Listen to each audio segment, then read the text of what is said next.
Part 3, Chapter 5. What the Archipelago Stands On. The camps are not merely the dark side of our post-revolutionary life, but very nearly the very liver of events. Just as every point is formed by the intersection of at least two lines, every event is formed by the intersection of at least two necessities. And so, although on one hand our economic requirements led us to the system of camps, this by itself might have led us to labor armies, but it intersected with the theoretical justification for the camps, fortunately already formulated. And so they met and grew together, and that is how the archipelago was born. The economic need manifested itself, as always, openly and greedily, for the state which had decided to strengthen itself in a very short period of time and which did not require anything from outside. The need was manpower. A. Cheap in the extreme, and better still, for free. B. Undemanding, capable of being shifted about from place to place any day of the week, free of family ties, not requiring either established housing or schools or hospitals, or even, for a certain length of time, kitchens and baths. It was possible to obtain such manpower only by swallowing up one's own sons. The theoretical justification could not have been formulated with such conviction in the haste of those years had it not had its beginnings in the past century. Engels discovered that the human being had arisen not through the perception of a moral idea, and not through the process of thought, but out of happenstance and meaningless work. An ape picked up a stone, and with this everything began.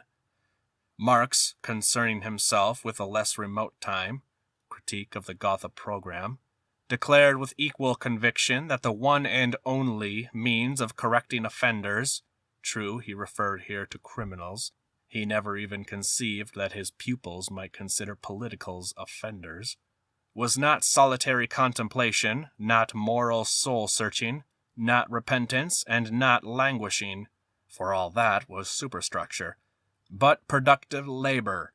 He himself had never in his life taken a pick in hand. To the end of his days he never pushed a wheelbarrow, mined coal, felled timber, and we don't even know how his firewood was split. But he wrote that down on paper, and that paper did not resist. And for his followers everything now fell into place. To compel a prisoner to labor every day, sometimes 14 hours at a time, as at the Kolyma mine faces, was humane and would lead to his correction. On the contrary, to limit his confinement to a prison cell, courtyard, and vegetable garden, to give him the chance to read books, write, think, and argue during these years, meant to treat him like cattle. This is from that same Critique of the Gotha Program. True, in the heated times immediately following the October Revolution, they paid little heed to these subtleties, and it seemed even more humane simply to shoot them. Oh, what an intelligent, far-sighted, humane administration from top to bottom, as Supreme Court Judge Leibowitz of New York State wrote in Life magazine, after having visited Gulag. In serving out his term of punishment, the prisoner retains a feeling of dignity. That is what he comprehended and saw. And oh, you well-fed, devil-may-care, near-sighted, irresponsible foreigners with your notebooks and your ballpoint pens, beginning with those correspondents who backed them in chem and asked the Zeks questions in the presence of the camp chiefs. How much you have harmed us in your vain passion to shine with understanding in areas where you did not grasp a lousy thing. Human dignity, of persons condemned without trial, who are made to sit down beside Stolypin cars at stations with their rear ends in the mud, who, at the whistle of the citizen jailer's lash, scrape up with their hands the urine-soaked earth and carry it away, so as to not be sentenced to the punishment block, of those educated women who, as a great honor, had been found worthy of laundering the linen of the citizen chief of the camp and feeding his privately owned pigs, and who, at his first drunken gesture, have to make themselves available so as to not perish on general work the next day? Serfs. This comparison occurred to many when they had the time to think about it, and not accidentally either.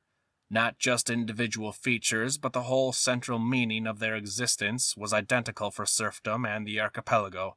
There were many forms of social organization for the forced and pitiless exploitation of the unpaid labor of millions of slaves. But there are some who will object that nonetheless there are really not so many similarities between serfs and prisoners. There are more differences. And we agree with that. But what is surprising is that all the differences are to the credit of serfdom. All the differences are to the discredit of the Gulag Archipelago. The serfs did not work longer than from sunrise to sunset. The zeks started work in darkness and ended in darkness. And they didn't always end either. For the serfs, Sundays were sacred, and the 12 sacred Orthodox holidays as well, and local saints' days, and a certain number of the 12 days of Christmas. They went on in mummers' costumes. The prison was fearful on the eve of every Sunday. He didn't know whether they would get it off, and he never got holidays at all. Those 1sts of May and those 7ths of November involved more miseries, with searches and special regimen, than the holidays were worth. And a certain number were put into punishment blocks every year precisely on those very days. For the serfs, Christmas and Easter were genuine holidays, and as for a body search, either after work or in the morning or at night, the serfs knew not of these. The serfs lived in permanent huts, regarding them as their own, and when at night they lay down on top of their stoves or on their sleeping platform between ceiling and stove, or else on a bench, they knew, "This is my own place. I have slept here forever and ever, and I always will." The prisoner did not know what barracks he would be in on the morrow, and even when he returned from work he could not be certain that he would sleep in that place that night. He did not have his own sleeping shelf or own multiple bunk. He went wherever they drove him. Old Russia, which experienced Asiatic slavery for 7 whole centuries, did not, for the most part, know famine. In Russia, no one has ever died of starvation, said the proverb. And a proverb is not made up out of lies and nonsense. The serfs were slaves, but they had full bellies. The archipelago lived for decades in the grip of cruel famine. The zeks would scuffle over a herring tail from the garbage pail. For Christmas and Easter, even the thinnest serf peasant broke his fast with fat bacon. But even the best worker in camp could get fat bacon only in parcels from home. The serfs lived in families. The sale or exchange of a serf away from his family was a universally recognized and proclaimed barbarism. Popular Russian literature waxed indignant over this. Hundreds of serfs, perhaps thousands, but this is unlikely, were torn from their families, but not millions. The zek was separated from his family on the first day of his arrest, and, in 50% of all cases, forever. If a son was arrested with his father, as we heard from Vitovsky, or a wife together with her husband, the greatest care was taken to see that they did not meet at the same camp. And if by some chance they did meet, they were separated as quickly as possible. Similarly, every time a man and a woman zek came together in camp for fleeting or real love, they hastened to penalize them with the punishment cell, to separate them and send them away from one another. There was a famous incantation repeated over and over again. In the new social structure, there can be no place for discipline of the stick, on which serfdom was based, nor the discipline of starvation on which capitalism is based. And there you are. The archipelago managed miraculously to combine the one and the other. All in all, the particular techniques required for this totaled 3. 1. The differentiated ration pot. 2. The brigade. And 3. 2 sets of bosses. We have already explained about the differentiated ration pot. This was a redistribution of bread and cereals aimed at making our zek beat his head against the wall and break his back for the average prisoner's ration, which in parasitical societies is issued to an inactive prisoner. To fix it so that our zek could get his own lawful ration only in extra dollops of 3½ ounces, and by being considered a shock worker. Percentages of output above 100 conferred the right to supplementary spoonfuls of kasha, those previously taken away. What a merciless knowledge of human nature! Neither those pieces of bread nor those cereal patties were comparable with the expenditure of strength that went into earning them. But as one of his eternal disastrous traits, the human being is incapable of grasping the ratio of an object to its price. For a cheap glass of vodka, a soldier is roused to attack in a war not his own and lays down his life.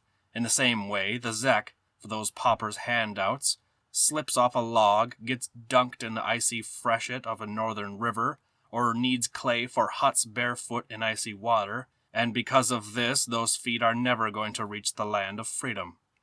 Also, the brigade was invented. Slave driving the prisoners with club and ration, the brigadier has to cope with the brigade in the absence of the higher-ups, the supervisors, and the convoy. Shalamov cites examples in which the whole membership of the brigade died several times over in the course of one gold-washing season on the Kolyma, but the brigadier remained the same. And 2 sets of bosses were also convenient, in just the same way that pliers need both a right and left jaw. 2 bosses, these were the hammer and the anvil, and they hammered out of the zek what the state required, and when he broke, they brushed him into the garbage bin. 2 bosses, this was 2 tormentors instead of 1, in shifts too, and placed in a situation of competition to see who could squeeze more out of the prisoner and give him less. Just as always in our well-thought-out social system, 2 different plans collided head-on here too. The production plan, whose objective was to have the lowest possible expenditures for wages, and the NVD plan, whose objective was to extract the largest possible earnings from camp production.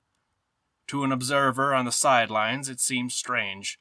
Why set one's own plans in conflict with one another? Oh, but there is a profound meaning in it. Conflicting plans flatten the human being.